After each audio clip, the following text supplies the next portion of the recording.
जो पहले चले गए, मृत्यु होगी, उन्होंने तो आके बताया नहीं हमारे साथ क्या बना, और शेष भी सब चले जाएंगे, ऐसे ही मृत्यु को प्राप्त हो जाएंगे।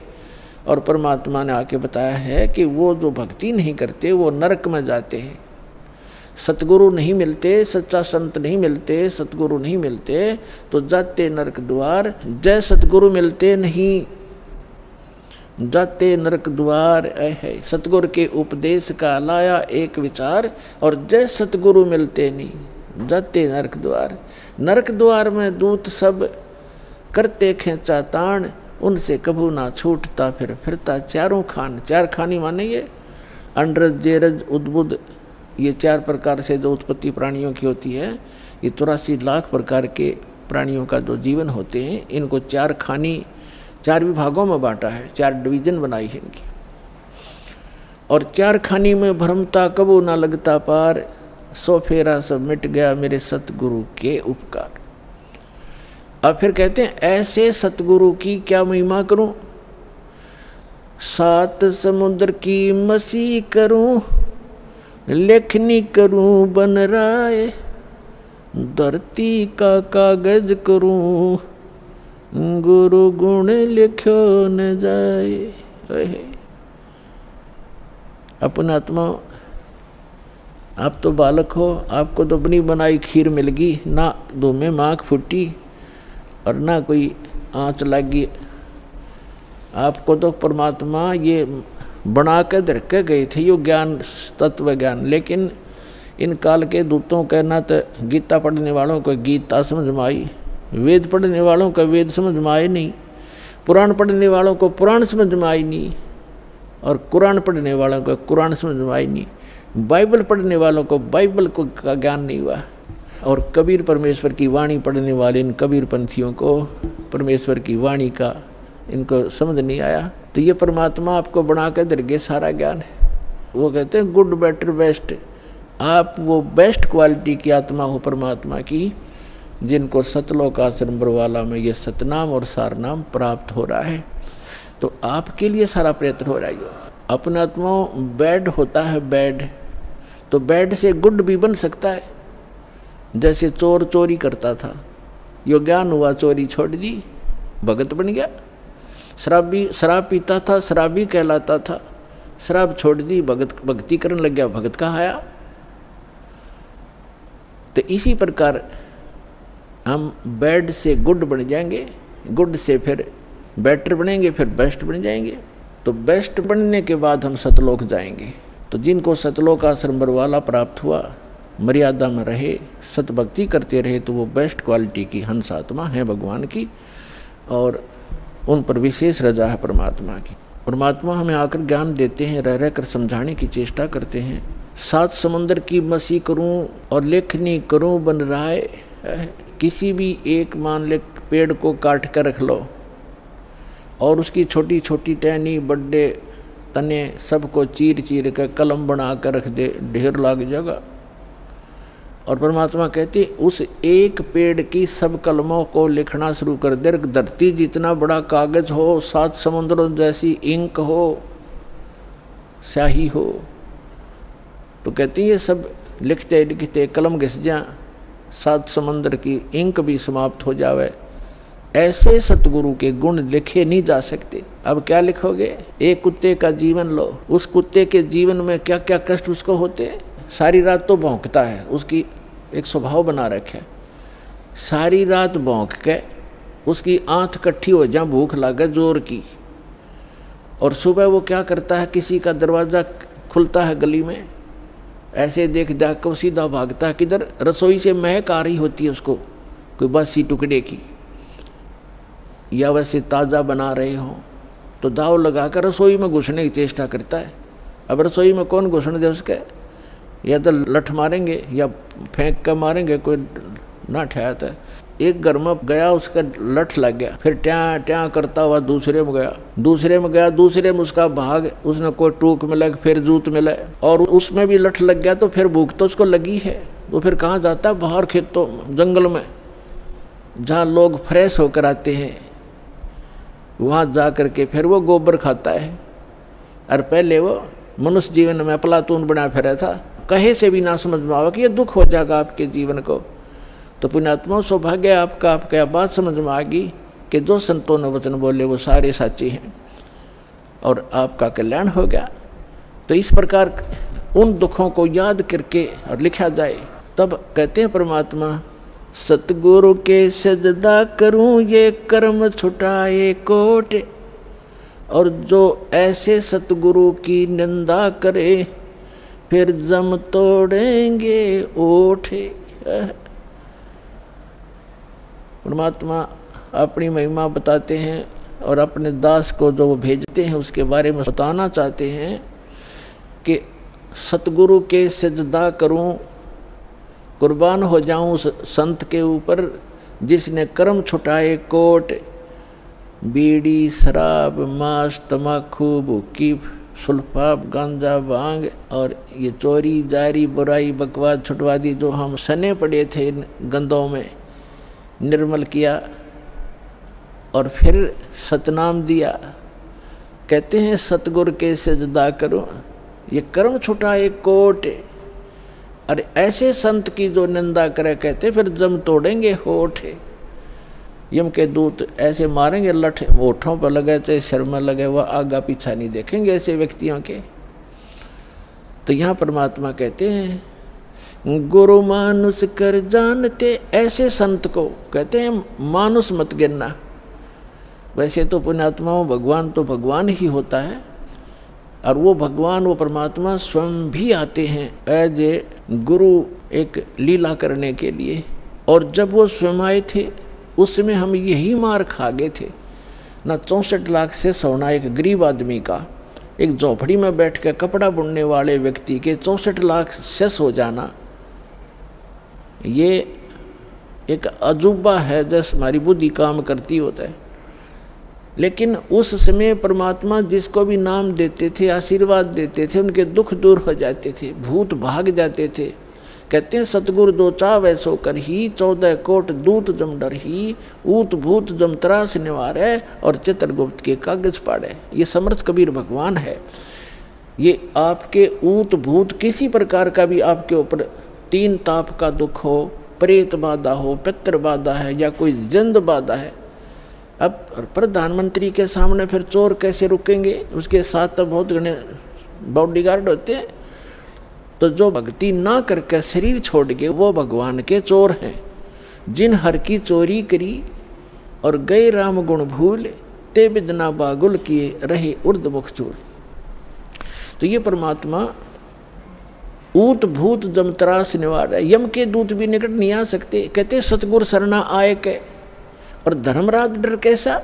धर्मराज कहते ये नौकर हैं यम के दूत जो आकर सताते हैं, चाहे प्रधानमंत्री हो, मृत्यु के बाद बक्कल तार देंगे, पकड़ के ले जाएंगे, टीटवी गले से पकड़ लेते हैं, बाजू पकड़ लेते हैं, घसीट कर ले जाते हैं। जिसके पास भक्ति धन नहीं है उससे यम के दूत नहीं डरते। और समर्थ साथ नहीं है तो कबीर परमात्मा ये समर्थ भगवान है, अनंत कोट ब्रह्मांड के स्वामी हैं। तो यह बताते हैं सतगुरु की शरण में आकर फिर धर्मराज का भी डर नहीं, यम के दूत की तो बातें छोड़ो तुम। तो पुण्यात्मा उस झोपड़ी में बैठे व्यक्ति का और कपड़ा बुनने वाला और उसके 64 लाख से सो जाना, और हमारी समझ में नहीं आया कि ये भगवान है। गले नहीं उतरी कि यूँ भगवान हो सकता है। और भगवान सिंगाड़ा होया करे, जिसका सींग शांग लग रहे हों या बंदूक बंदाख ले रखी हो। अरे जो दुख आप पर आपत्ति आई और दूर कर दी मालिक ने, और ऐसी भक्ति दी, आपका सारा सुख दे दिया। सब जो भी शरण में आए थे गिनती नहीं कर सकते इतने सुख दिए दाता ने। और लेकिन उन सिरफरों के बकाए हुए ये कह दिया करते नहीं, यो तो वैसे सिद्ध पुरुष है, कोई सिद्धि शादी जानता है, ये भगवान थोड़ा ही हो सकता है। हम मान्य करते भगवान श्री राम और श्री कृष्ण, जिसके हाथ में तीर सुदर्शन चक्र और हनुमान जी के पास गदा और माता ले 8 हाथों में हथियार, तो हम इसे ईशान भगवान मानना थे। या बुद्धि पर पत्थर पड़ रहे थे, इसी कारण से हम फेल रहे। तो हम उसी समय इसलिए मार खा गए कि हमने भगवान को भगवान नहीं माना। तो परमात्मा एक वाणी लिख कर गए हैं कि गुरु गोविंद कर जानियो, रहियो शब्द समाए, मिले जब दंडवत बंदगी, नहीं पल पल ध्यान लगावे। गुरु जी को गोविंद कर मानना, भगवान मानकर उसके साथ व्यवहार करना, ट्रीट करना। गुरु गोविंद कर जानियो और चलियो आज्ञा माँ, मिले तो दंडवत बंदगी, नहीं तो पल पल ध्यान लगा। जब भी आपको मिले दंडवत प्रणाम करें और गुरु जी को परमात्मा मानना। वो खुद तो भगवान थे ही, लेकिन अब अपने दास को भेजा है परमात्मा ने, तो इसलिए कि आपका जो भाव है वो बना रहेगा। जैसे गणित के अंदर एक प्रश्न आता था ब्याज का, ऋण का, तो उसमें मूलधन ज्ञात करना होता था। मूलधन तो होता था वो करोड़ों और अरबों रुपए का। उस करोड़ों और अरबों रुपए के मूलधन को प्राप्त करने के लिए मानना पड़ता है, मान लीजिए मूलधन 100 रुपये।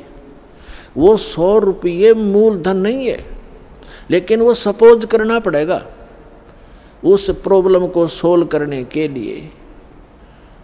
तो ये समझ लेना पुण्यात्माओं, परमात्मा की वाणी है कि गुरु गोविंद कर जानियो और रहियो आज्ञा माई, मिले तो दंडवत बंदगी, नहीं पल पल ध्यान लगाए। अब जैसे आप यहाँ से जाओगे शरीर छोड़ के, ये तो छूटेगा, आपको मालूम है सबको। हम चाहते तो नहीं है कभी मृत्यु हो, लेकिन या तो होगी वो माल्य के आधार पे है। अब तो आप भक्त हो गए, आपकी मृत्यु तो भगवान कबीर साहब के हाथ में है। आप कहोगे तब होगी, कई बार कह लोगे जब होगी। अब काल नहीं मार सकता आपको, अकाल मृत्यु नहीं मर सकते आप, अगर नियम ठीक रखोगे।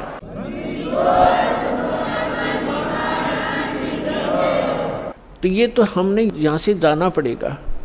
जब आप यहाँ शरीर छोड़कर जाओगे तो ऊपर जाकर के जहाँ भी आप देखोगे ये दास के रूप में वो कबीर परमेश्वर आपको खड़े दिखाई देंगे। और जो काल के दूत यहाँ संत आए हैं उनका रूप होगा, लेकिन काल उनके संत के रूप में खड़े दिखेंगे। तो वहाँ जिस गुरु की वो शरण में है, तो वहाँ जाकर अपने गुरु जी के पास ही जाते हैं। वो तो सीधे के अपने वो खड़े गुरु जी, तो अब उसके शेष सारे उस गुरु के पास, उसके शेष उस दूसरे गुरु के पास। तो वहाँ काल भी आता है जो उसने संत भेज रखा है इन जीवों का नाश करने के लिए, और परमात्मा आता स्वयं जिसने अपना संत भेज रखा है जीवों का विकास करने के लिए। तो इस दास के रूप में आपको वहाँ परमात्मा मिलेंगे। आपको एक और हिदायत दी जाती है कि जब आप गुरु जी के पास जाते हो, प्रणाम करते हो, तो उसमें एक अभ्यास बनाओ कि सतनाम का सुमरण अवश्य करें। प्रथम नाम मिला है तो प्रथम का अवश्य करें। जैसे प्रणाम करते करते भी आप एक सांस का सेवन आसानी से कर सकते हो। और उससे क्या होगा, जैसे यहाँ तो आपका अभ्यास बना रहेगा, भक्ति तो करनी है, तो उससे क्या होगा, जैसे आप वहाँ जाओगे, एक तिरकुटी, एक इंटरनेशनल एयरपोर्ट समझ लो तिरकुटी। जब वहाँ पहुँचोगे तो वहाँ आपको परमात्मा मिलेंगे इस दास के रूप में, और वहाँ काल भी धोखा देने के लिए इस दास का रूप बना सकता है। तो उसमें आप जी ने सिमरण करना है सतनाम का, क्योंकि वहाँ जाएगा तो सतनाम ही होगा आपके पास, सारनाम तो होगा ही होगा, सतनाम भी होगा। तो सतनाम का और सारनाम का जाप करना है। तो सतनाम का जाप करने मात्र से, और प्रथम मंत्र भी अगर प्राप्त है, इसमें प्रथम और लास्ट 2 मंत्र हैं इस 7 मंत्रों में, तो ये दोनों मंत्र भी गजब के मंत्र हैं। इनका भी जाप करने से क्या होगा, यदि सामने काल परमात्मा की बजाय स्वयं आकर के दास का रूप बनाकर खड़ा हो जाएगा, इस सिमरण से उसका तुरंत चेहरा बदल जाएगा, उसके ऊपर का आवरण हट जाएगा, उसकी वास्तविकता वो भूंडी शकल दिखाई देगी। फिर आप अपने आप दूर हो जाओगे, फिर इधर उधर देखोगे। अब थोड़ा सा एक प्रश्न सुनाते हैं आपको, क्योंकि सत्संग के अंदर बहुत से हिदायत देनी पड़ती है। तो ये सुमरण करने से भी अगर शकल नहीं बदलती है तो आपके ओरिजिनल गुरुजी और ओरिजिनल गॉड हैं। एक समय एक चंद्र विजय नाम का राजा था, उसकी इंद्रमती नाम की एक रानी थी। और वो बहुत भगतनी थी भगवान की। पिछले जन्म से, पिछले पुण्य से ही अच्छी आत्माएं राजा बनती हैं, रानी बनती हैं। और इतना सुख होकर के भी जो परमात्मा की तरफ में, भगवान की भक्ति में लगे होते हैं, वो पुण्यात्मा विशेष होती हैं। वो माई जो है, उसने एक गुरु बना रखा था। उस गुरु जी ने बता रखा था कि भगवान विष्णु, भगवान शिव की भक्ति करनी चाहिए, श्री राम की भक्ति करनी चाहिए, 68 तीर्थों पे जाना चाहिए, 68 तीर्थ करना चाहिए, एकादशी का व्रत रखना चाहिए। अब जैसे एक नियम है, कहते हैं धन चाहे तो दान कर और मोक्ष चाहे भज राम। तो हमने यहाँ इस काल के लोक में रहना है तो धन भी चाहिएगा और राम भी प्राप्त करना है, तो हमने दान भी करना है और सच्चा नाम भी जपना है। अब उसके गुरुजी ने बता रखा था कि बेटी, पिछले जन्म में तैने बहुत पुण्य कर रखे हैं, घने धर्म कर रखा है, जिस कारण से तू रानी बन गई। आगे ऐसी ही अच्छा जीवन प्राप्ति के लिए आप साधु संतों को भोजन करा कर बेटा, वैसे तो आए अतिथि को भी भोजन करा दे, उसका भी पुण्य है, लेकिन भगत संत को भोजन कराने का न्यारा फल मिलता है। जैसे आपके पास पशु हैं, भैंस या गाय। एक भैंस या गाय है जो दूध देती है, और अन्य भी पशु हैं जो अभी दूध नहीं दे रहे, वो भी अपने पालने ही पड़ते। अब एक तो उस दूध ना दे रहे पशु को जो चारा दिया जाता है, आहार खिलाया जाता है, वो भी हमारा कर्तव्य बनता है।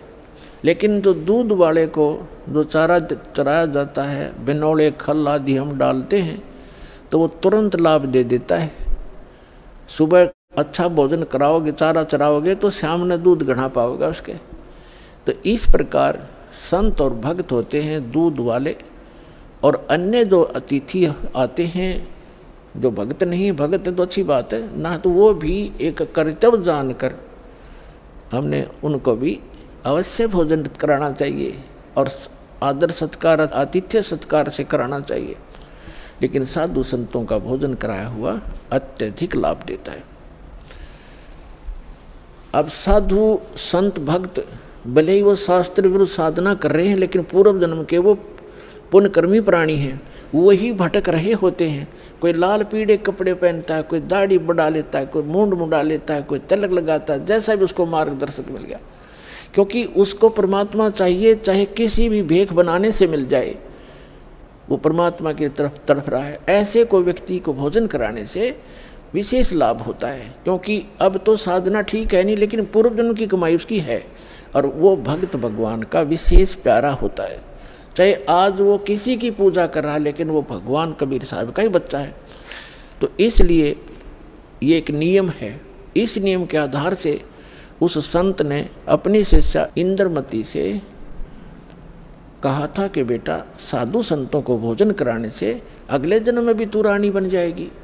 अब इनको ज्ञान इतना ही था कि रानी बन जा, रानी कितनी बार बनेगी, फिर गद्दी भी तो बनेगी वो एक दिन। वो समस्या इनका समझ में नहीं आ रही थी। अकिया भी पड़े गले में, ठीक है, जितना उनको ज्ञान था उस रानी को ज्ञान उसने दे रखा था। अब वो अपने गुरु जी के बताए मार्ग पर कति दृढ़ थी। अब क्योंकि वो ऐसी पुण्यात्माएं कबीर साहब के बच्चे हैं। परमात्मा कहते हैं, दो जन मेरी शरण है, ताका हूँ मैं दास, और गेल गेल ला गया फिरूँ, साथ साथ फिरता रहता हूँ जब तक धरती आकाश।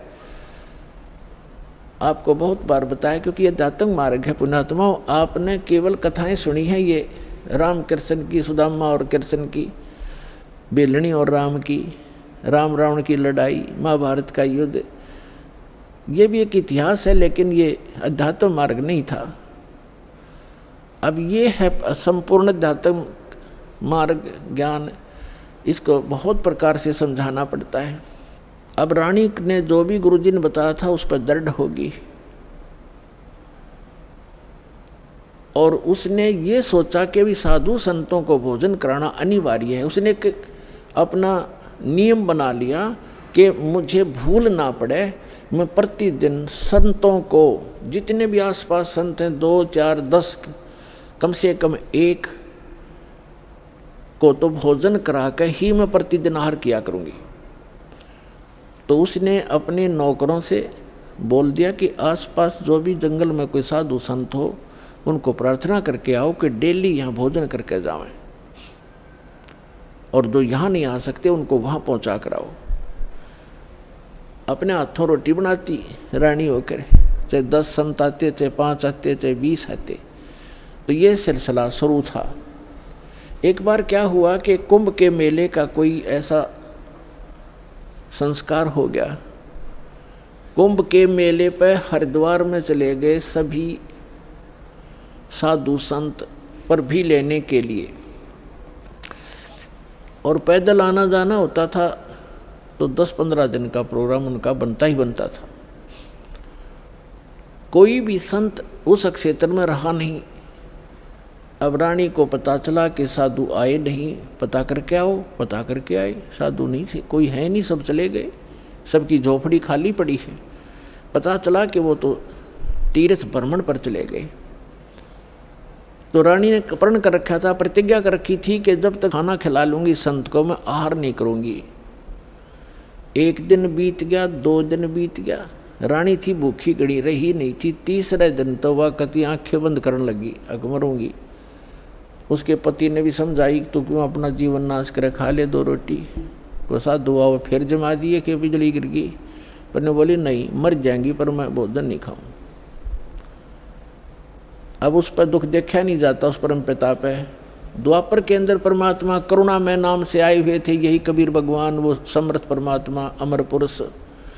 चारों युग में आते हैं परमात्मा। कहते हैं सतयुग में सत सुकृत कह टेरा, त्रेता नाम मुनिंद्र मेरा, द्वापर में करुणा में कहाया, और कलियुग नाम कबीर धराया।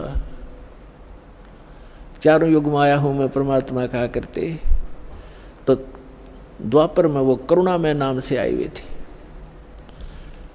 अब उसने देखा या मरेगी बोली भगतनी, एक साधु रूप बना के परमात्मा वहाँ दूर सी आते दिखाई दिए राजा के महल की तरफ ही।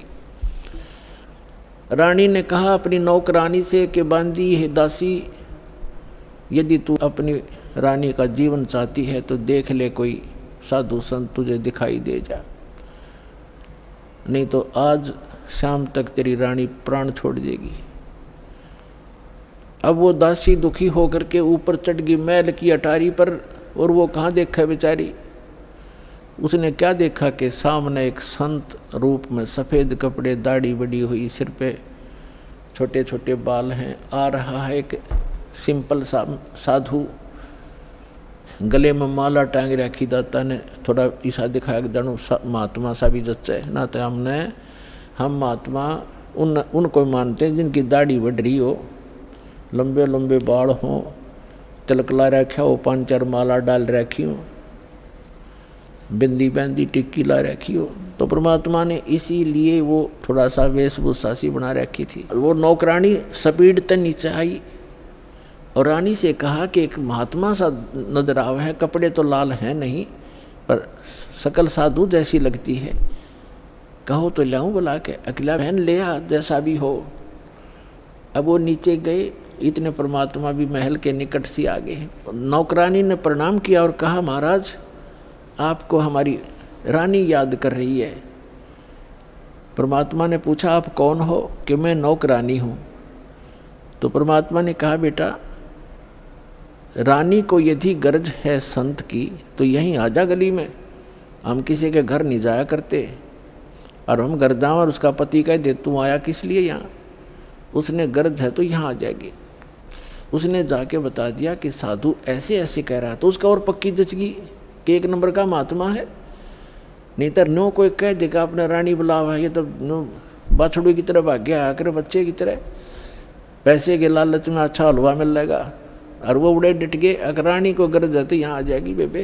रानी ने कहा मेरा पकड़ हाथ मुझे सहारा दे, नौकरानी ले चल मुझे ऐसे महापुरुष के दर्शन करा दे, मर जाऊंगी तो भी अच्छा ऐसे संत के दर्शन करके। ऐसा दर्द आदमी आज पहली बार सुन रहा हूँ। तो रानी को ये कहने वाला कि यहाँ आ जाएगी जब गरज पड़े तो, क्योंकि पिछले संस्कार से ऐसे भाव उत्पन्न हुआ करते हैं साधु भक्तों में तो रानी ने जाकर देखा वो मालिक का चेहरा विश्व में सबसे न्यारे सुंदर थे कबीर भगवान, जितनी बार भी आए हैं वह। और चरणों में मत्था टेका और कहा महाराज आप भोजन कीजिए, आहार कीजिए।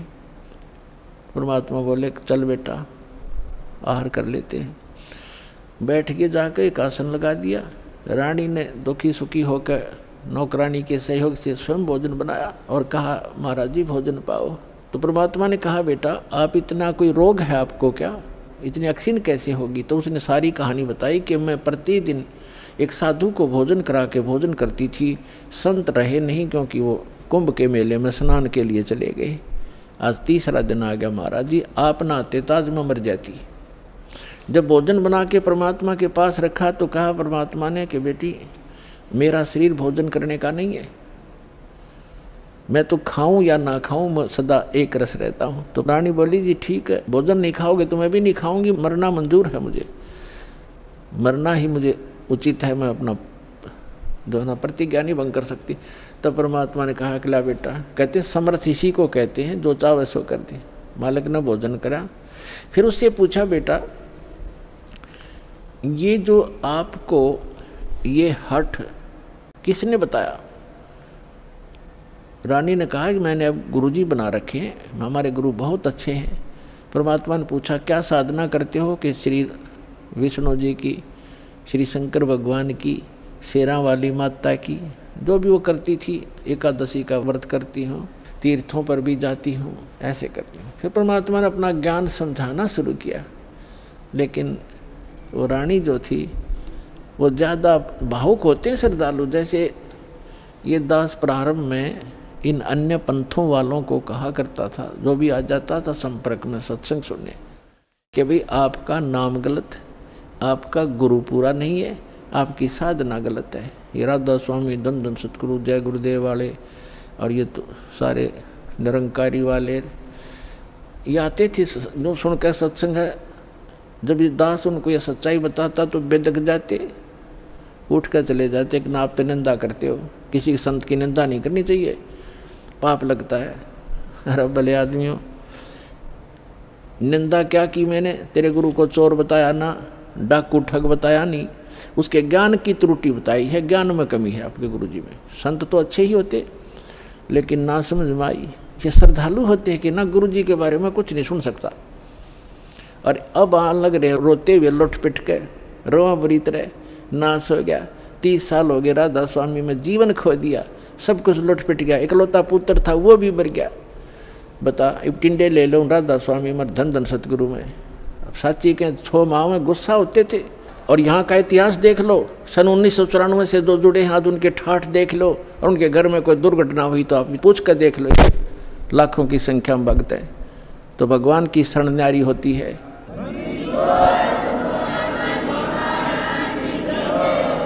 एक भगत से उसके सुख पूछने लग जाना, आपका दिमाग फेल हो जाएगा और उसके मुंह का थूक सूख जाएगा, पर गुण भगवान के बताने से बंद नहीं होगा आपको, जिसने 5-4 वर्ष से भी नाम ले रखा है।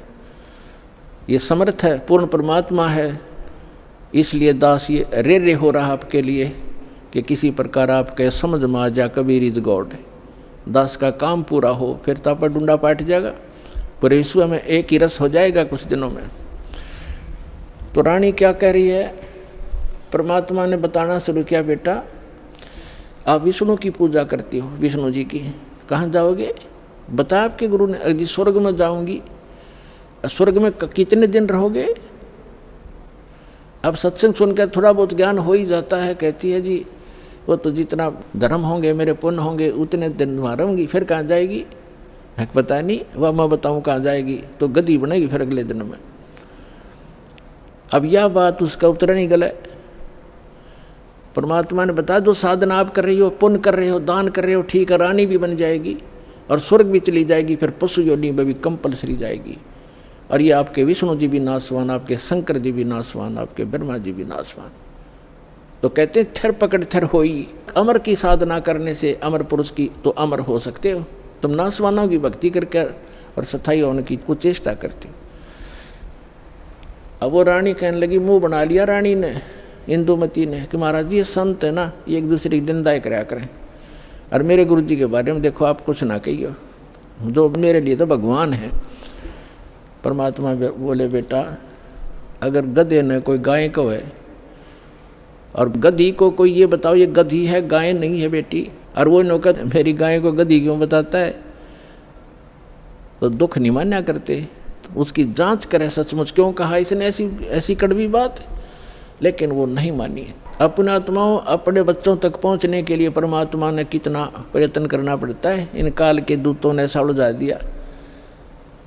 अब परमात्मा ने बहुत कोशिश की कि बेटा मैं तेरे हित की बात कह रहा हूँ, मैं तेरे गुरु जी को चोर नहीं कहता, गुंडा डाकू नहीं कहता, उनको ज्ञान नहीं है, वो विष्णु जी को समर्थ शक्ति बताते हैं, विष्णु जी खुद नासवान है, तो आपकी रक्षा कैसे करेगा वो। शिव जी को आप भगवान मानते हो, परमात्मा ने बताया कि जिस समय भस्मागिरी नाम का एक संत भगवान तेरे शंकर जी के सामने ऊपर ने पैर नीचे ने सिर करके 12 वर्ष तपस्या की, आपने पढ़ा होगा पुराण में, कहाँ जी पढ़ रखा है, सुना है, पढ़ा भी है।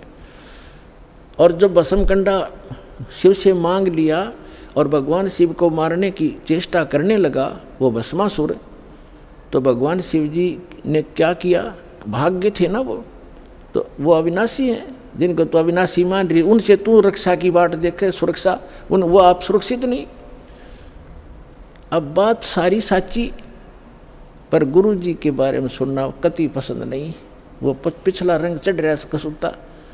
तब परमात्मा ने कहा बेटा मान से मत मान, देखो मैं वैसे अपने आप को भगवान कहें तो कोई ना कतिये ना मानने जनता। परमात्मा ने कहा कि जिस भगवान की मैं भक्ति बताता हूँ वो अजरो अमर है, उसकी भक्ति करने से आपकी आयु भी बढ़ जाएगी, जो मंत्र मैं दूंगा, और जो मंत्र आप जाप करते हो इससे आपकी उम्र ना बढ़ सकती ना घट सकती, और हम जो मंत्र देंगे उससे आपकी जितनी आयु आप चाहोगे वो बढ़ जाएगी। तो वो फिर भी ये कहती है जी इस तरह की बातें तो ये संत आपस में खूब जानते हैं, मुझे तो अपना गुरु बिल्कुल मेरे हृदय में समा रहे हैं। तो परमात्मा ने कहा ठीक है बेटा, साच कहूँ जग माने नहीं और झूठ कही ना जाई हो, और ब्रह्मा विष्णु शिव जी दुखिया जिन ये राह चलाई हो।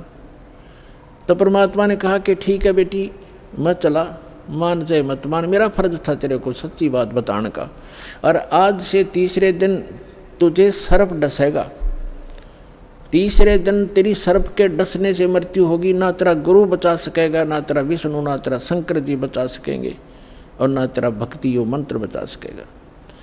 और न्यू कह के महाराज जी उठन लगे, चरना पड़ गई। अब मौत दिखे है ना, जब जच्चा कहाँ ही बूंदी बन गया दे। साधु संत झूठ नहीं बोला करते, चरणों में गिर गई और कहने लगी महाराज सचमुच। परमात्मा बोले तीसरे दिन आगे तेरी शेष आयु नहीं है और 83 लाख योनियों में जाएगी तू। फिर बोली महाराज जी फिर क्या करूं मैं मंत्र दूंगा बेटा, मंत्र जाप करिए, और उस गुरु जी से बात भी मत करिए, जो दुश्मन है तेरा। देश तो ते सारा मर जा पर अपना नंबर ना हो, इतना कोई दिक्कत नहीं। जब अपना नंबर आता दिखा ना, जब घी बंद है जीव की, तब सारी मान ली।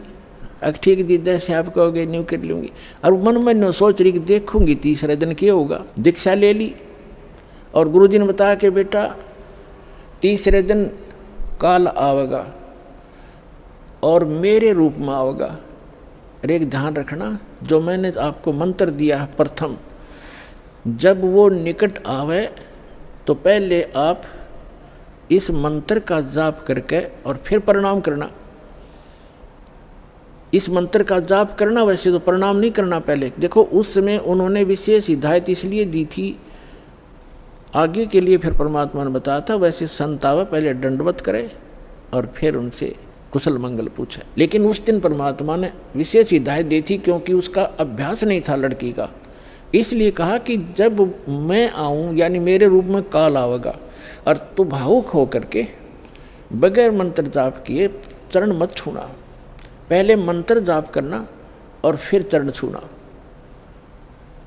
अब रानी ने किसी को बताया नहीं, ने सोचा क्या पता सच्ची है कि झूठी है। ठीक अगले दिन के 1 बजे के आसपास परमात्मा के रूप में काल गया, करुणामय के रूप में, और कहा इंद्रमती, इंद्रमती कहाँ है बेटा? अब इंद्रमती ने देखा गुरुजी आगे, गुरुजी आगे, लेकिन वह बात उसका हृदय में गड़ रही थी। गुरुजी ने ये भी बात कही थी, तो उन्हें प्रथम मंत्र सिमरण कर दिया। वो सारा जो कंप्लीट कोर्स यही है, वो जो आपको दे रखा, उसके प्रथम मंत्र के प्रथम नाम से ही एकदम उसका स्वरूप बदल गया। और ऐसी विकराल चेहरा, लंबे दांत और मोटी मोटी आंख, बेहुद्दी सी विकराल सी शरीर दिखाई दिया। तब उस काल ने देखा कि तेरा तो इसने आवरण तार दिया। न बोला अब तब बचगी तू, तेरे पास मंत्र जबरदस्त है, तुझे फिर देखूंगा। अब रानी का जान बची लाखों पाए और गुरु जी के 100 शुक्र मनाए। अपने नौकरों को बताती है, काल आया था, आज मेरी मृत्यु होनी थी, मैंने जो गुरुजी बनाए हैं मेरी उम्र बढ़ा दी। अब ना तो राजा को बताई, उसके दरबार में जाके राजा ने बोला तू पड़ी रह, काल आ जाता तेने छोड़ जाता, ये तुमने ऐसे कहती रहती हो, कोई कुछ कह दे उसकी बातों में आ जाती हो। तो उसके साथी भी तेरी बेचारी के साथ, वो राजा की के माने, वो आ गई वापस, शुक्र मनाया रख, आगे तो तेरी टल गई मृत्यु, छाटते आके लेट गई। भगवान हे परमात्मा दया करिए, आपने इसी गुरु मिला, ऐसा मंत्र दिया और मेरा जीवन रक्षा होगी। अब वह लेट गई बेड पे, कति खुशी बना के, इतने में काल सर्प बन के आ गया।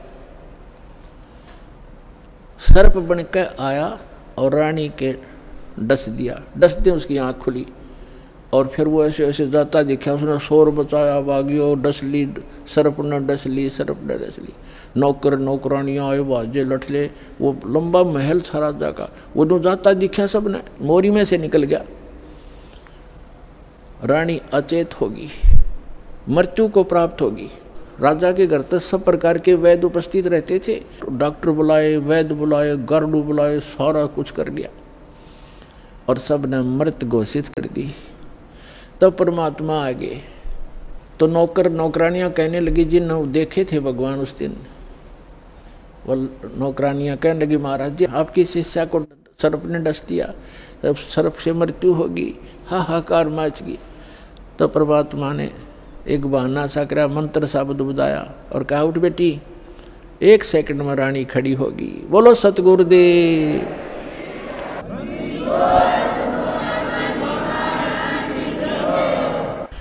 धन धन सतगुरु सत कबीर, भगत की पीड़ मिटाने वाले। धन धन सत कबीर, भगत की पीड़ मिटाने वाले, भक्त की पीड़ मिटाने वाले, भक्त की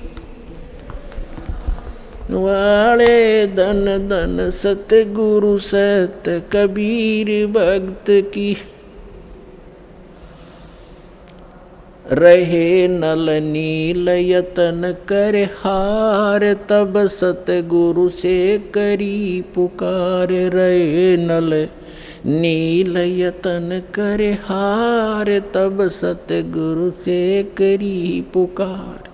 जा सतरेखा लखी अपार, सिंधु पे सिला तराने वाले। जा सतरेखा लिखी अपार, सिंधु पे सिला तराने वाले। धन धन सतगुरु सत कबीर, भक्त की पीड़ मिटाने वाले, भक्त की पीड़ मिटाने वाले, भक्त की। धन धन सतगुरु सत कबीर, भक्त की। डसी सर्प ने जब जा पुकारी, इंद्रमती अकुलाए। डसी सर्प ने जब जा पुकारी, इंद्रमती अकुलाए। आपने तुरंत करी सहाय बेरूली, मंत्र सुनाने वाले। आपने तुरंत करी सहाय बेरूली, मंत्र सुनाने वाले। धन धन सतगुरु सत कबीर। भक्त की पीड़ मिटाने वाले, भक्त की पीर मिटाने वाले, धन धन सतगुरु सत कबीर भक्त की। दामोदर सेठ के होठ अकाज, अर्ज करी डूबता देख जहाज। दामोदर सेठ के होठ अकाज, अर्ज करी डूबता देख जहाज। लाज मेरी रखियो गरीब नवाज, समुद्र से पार लंघाने वाले। लाज मेरी रखियो गरीब नवाज, समुद्र से पार लंघाने वाले। धन धन सतगुरु सत कबीर भक्त की। भक्त की पीड़ मिटाने वाले, भक्त की पीर मिटाने वाले, धन धन सतगुरु सत कबीर। कह कर जोर दीन धर्मदास, दरस दे पूर्ण करियो आस। कह कर जोड़ दीन धर्मदास, दरस दे पूर्ण करियो आस।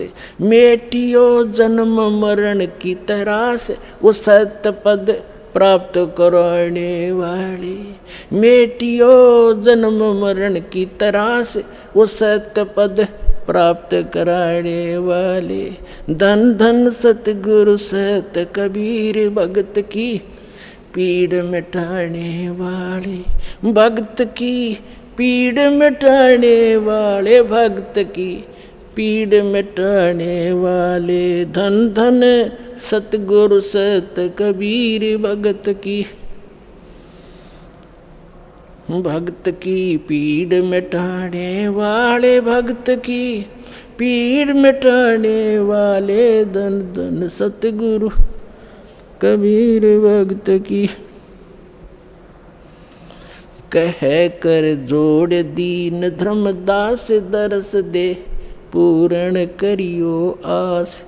कह कर जोड़ दीन धर्मदास, दरस दे पूर्ण करियो आस। मेटियो हो जन्म मरण की तरास, सत्य पद प्राप्त कराने वाले। धन धन सतगुरु सत कबीर भक्त की पीड़ मिटाने वाले। डसी सर्प ने जब जाए पुकारी, इंद्रमती अकुलाए। आपने तुरंत करी सहाय, बिरहुली मंत्र सुनाने वाले। परमात्मा ने लीला की। रानी ने पूछा महाराज ये कौन सा मंत्र था? परमात्मा ने कहा बेटा बिरहुली मंत्र है। बिरहुली मंत्र क्या? कि राम नाम जप बिरहुली, गुरु की शरण में रह बिरहुली। वो तो एक बहाना बनाया था कि इस बालक को बढ़ा दूं, लेकिन वो तो समझ सकती है मंत्र की क्या आवश्यकता उसको। अब रानी की खुशी का ठिकाना नहीं रहा और राजा का भी दचगी, गारडू भी फेल, वैद्य भी फेल। इतना जरूर मान लिया संत ठीक है, लेकिन राजा की बुद्धि 7वें आसमान पर होती है। पुण्यकर्मी प्राणी होते हुए भी वो दुर्भागी होता है जो भक्ति नहीं करता, और रानी होते हुए या राजा होते हुए जो भक्ति करते हैं, सत साधना करते हैं, चाहे कैसे भी कर रहा है। परमात्मा कहते हैं चाहे कोई भक्ति करे कपट की और उसको भी अपनाऊं, और श्याम दाम दंड भेद सेती फिर सिद्ध मार्ग लाऊं।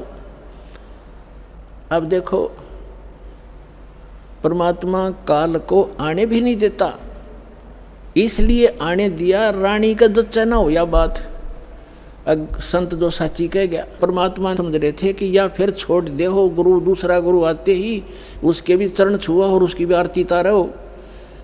और पुण्यात्मा गुरु को तजे भजे जो आना, अर्ता पशुआ को फोकट ज्ञाना। परम संत ने छोड़कर फिर वो नकलियाँ फिर भी आस्था जिसकी है तो वो फोकट ज्ञान श्रद्धा नहीं बनी उसकी। जैसे पति भरता पति से राती, आन पुरुष नहीं भावे और बस है पीहर में सुरत प्रीतम में, ऐसे ध्यान लगा। क्योंकि पहले तो आपके पास कोई पैमाना ही नहीं था मापन का, जांच करने का कोई ऐसा वस्तु नहीं थी, विकल्प नहीं था। अब दास आपको पहले संत को जांचने के पैमाने देता है कि इससे नाप के देख लियो जिसके पास ये ज्ञान है कि नहीं। जैसे धर्मदास जी भी पहले ऐसे दूसरी साधनाएं करता था। जब परमात्मा ने उसको सच्चा ज्ञान सुना, वो फिर भी बुद्धि भ्रष्ट हो गई थी बीच में, तो फिर परमात्मा मिले नहीं थे। तो उसने सोचा साधु संत के रूप में मिले थे, कोई भी संत मिलता धर्मदास उसके पास जाता और जाती कहता महाराज जी ठीक सो, कहाँ आजा बच्चा, ठीक है। तो उसने पूछा जी वो क्या प्रश्न करता था कि ब्रह्मा विष्णु महेश के माता पिता कौन है? तो वो कहता था अरे ये तो अजरो अमर है, सर्वेश्वर है, ये कहाँ से बात उठा लिया? तो तभी उठकर चल पड़ता था कि ना ये संत नहीं है। तो उसके पास एक पैमाना था उनको जांचने का, और जब उसने परमात्मा मिले दोबारा, फिर वो तो पूरा काम उनका होना ही था। तो पहले तो आपके पास कोई ऐसा था नहीं मेजरमेंट टेप जिससे आप उसको नाप सकते थे, तोल सकते थे, जांच सकते थे। और जब पूर्ण संत मिल जाए फिर भी वो नहीं वास्ता है, वो तो जीवन नाशक आपके। हाँ, उनको समझाने की चेष्टा करो गुरुजी। पहले जो गुरुजी थे कि भक्त महाराज जी आदर से बोलो, आप गलत दिशा पर जा रहे हो, इन प्रश्नों का उत्तर या तो आप दो, और नहीं ताजा मेरे साथ अपना नाम लो, कल्याण कराओ। इतना यारी है उनके साथ, उससे आगे दोस्ती मत रखना। परमात्मा इस काल को नहीं आने देते किसी रूप में, उस घर में झांक भी नहीं सकता काल। तो दाता ने इसलिए छोड़ा था कि वो अपना कर लेगा काम। इस बेटी का भी यकीन हो जाएगा, नया जीवन फिर नाश कर देगी, बीच में डूब देगी सारी कहानी ने। तो उसके बाद ऐसा दृढ़ विश्वास हुआ उस लड़की के, और परमात्मा बिना कुछ भी दिखाई नहीं दे।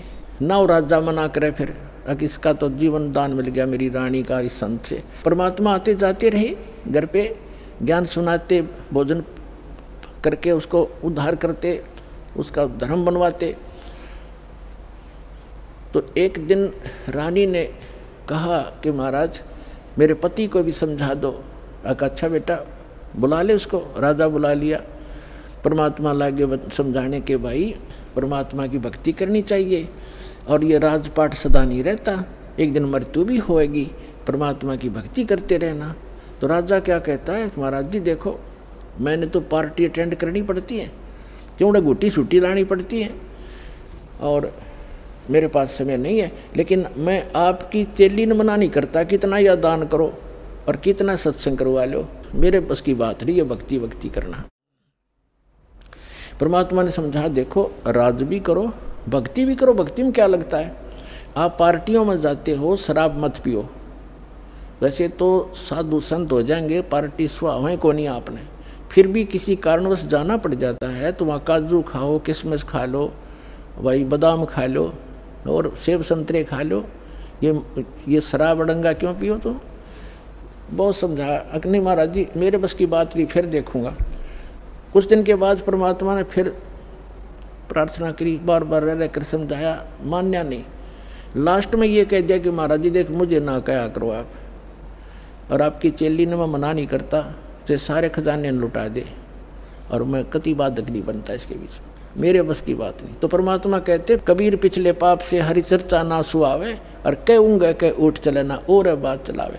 तुलसी पिछले पाप ते हरि चर्चा ना भावे, जैसे जबर के बेग ते भाई भूख पैदा हो जा। तो जिसके पाप गणे बढ़ जाते हैं उन्हें राम नाम की वो मनुखा दाख भी कड़वी लगती है। जैसे जबरग्रस्त रोगी को मनुखा दाख सेब संतरे रोटी भी कड़वी लगती है, वो मीठी वस्तु भी उसको कड़वी महसूस होती है। बुखार ने उसके शरीर की व्यवस्था इतनी बिगाड़ दी।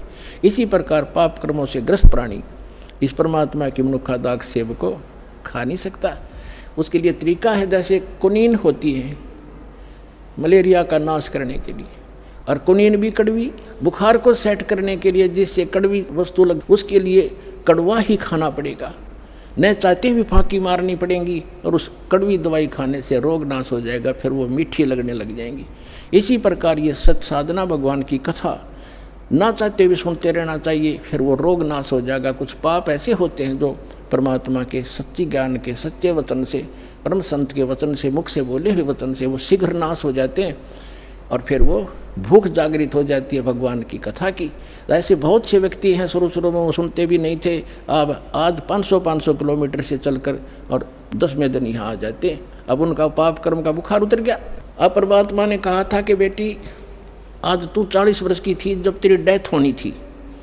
उसने कहा जी हाँ बिल्कुल ठीक 40 वर्ष की थी जिस दिन मेरे को सांप लड़ा, सर्प डसा, और अब मैं चाहूँगा जब मरेगी तू, काल नहीं मार सकता तुझे। अब वो रानी होगी 80-82 वर्ष की। वो 1-2 बार उसने खुद भी कहा महाराज अब मुझे तो भेज दो सतलोक, सारा काम हो लिया। परमात्मा बोले बेटी देख ले कोई पोता पोती में आस्था तो नहीं है तेरी, कार कोठी में घोड़े कोठी में दैया आस्था रहेगी ना ऊपर, यहाँ तो तू फॉर्मलिटी करेगी और ऊपर जाकर तो कति तेरी बार दिखाई देगी शीशे की तरह, फिर वापस पटकनी पड़ेगी। मैंने अगना जी आप तो अंतर्यामी हो, मेरा कोई मन में नहीं है, मैं तो कति फारे घोरी हूँ, आपने ज्ञान ऐसा दे दिया, मृत्यु तो होनी ही है, चलते हाथ पाँव हो जाओ और अच्छा है। तो जब वो 80-82 वर्ष की होगी तब परमात्मा ने कहा कि ले चल इंद्रमती सतलोक चलते हैं। चलो जी। अब परमात्मा अकेले आए थे और किसी को नहीं दिखाई दे रहे थे, और इंदुमती को दिख रहे थे, वो चलेगी।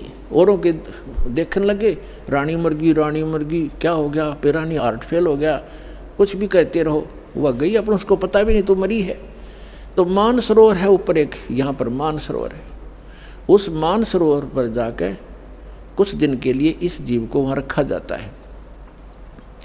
वहाँ रखने के बाद फिर इसकी भावना देखी जाती है ये अभी कितनी और कमज़ोर है।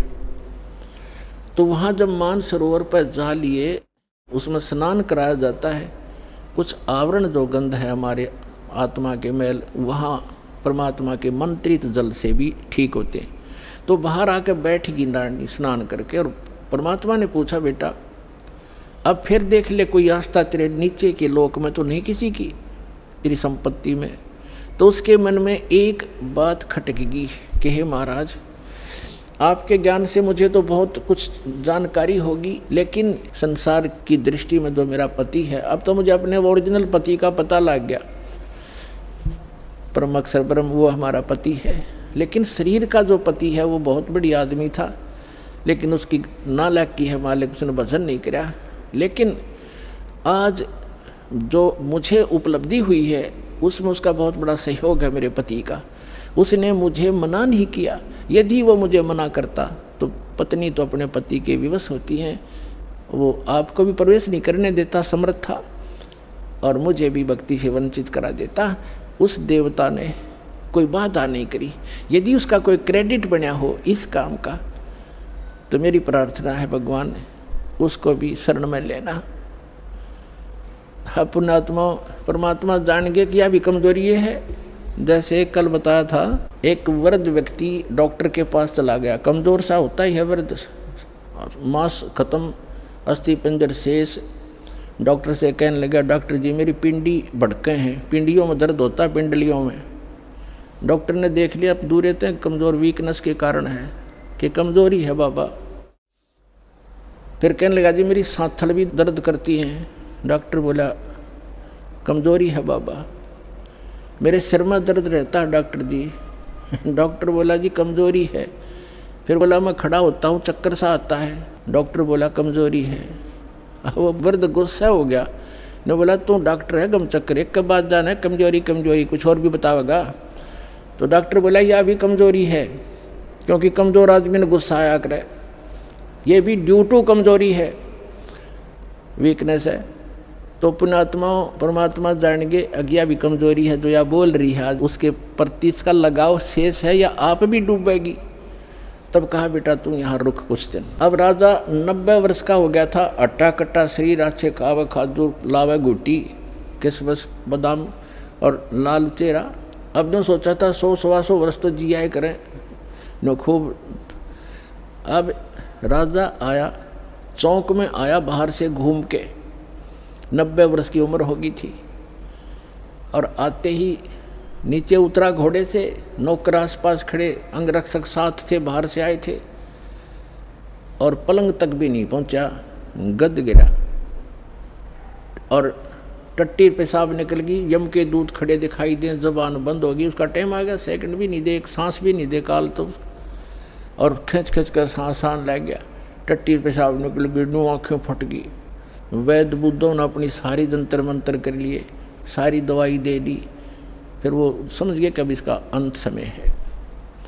तब परमात्मा ने कहा कि देख बेटी उस अफलातून की क्या हालत हो रही है, देखो यम के दूत खड़े चारों तरफ और उसको कैसे डरा रहे हैं, उसकी जुबान बंद कर रखी है उन्होंने, अब ये बोल नहीं पा रहा, और धरती तोलता फिरे था, कहे कि नहीं माने था। तो रानी बोली देख लो जी मैं क्या बताऊँ आपने, उसने मेरी मदद बहुत कर रखी है। परमात्मा समझ गए कहाँ या ये कहना चाहो है। तो कहने लगा बेटी मैं जाता हूँ। तो परमात्मा आकर प्रकट हो गए वहाँ उनके चौक में। कबीर साहब के आते ही यम के दूत ने हो गए, एकदम गायब हो गए।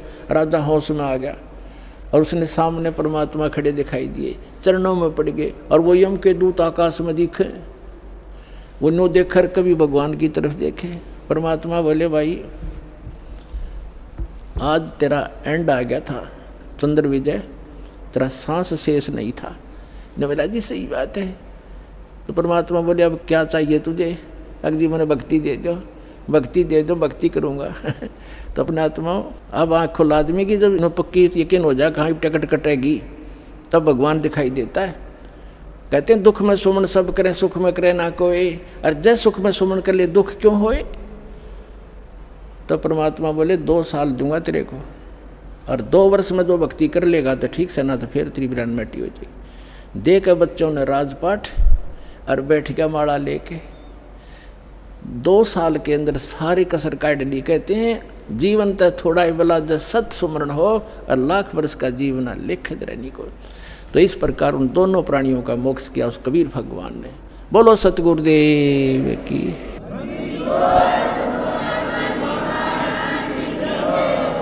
तो कबीर साहब कहते हैं भक्ति बीज होए जो हंसा, और तारों तास के 71 वंशा। आपकी 101 पीढ़ी पार करेगा भगवान, ये सत्य कर मान लियो, लगे रहना आखिरी सांस तक। बोलो सतगुरुदेव।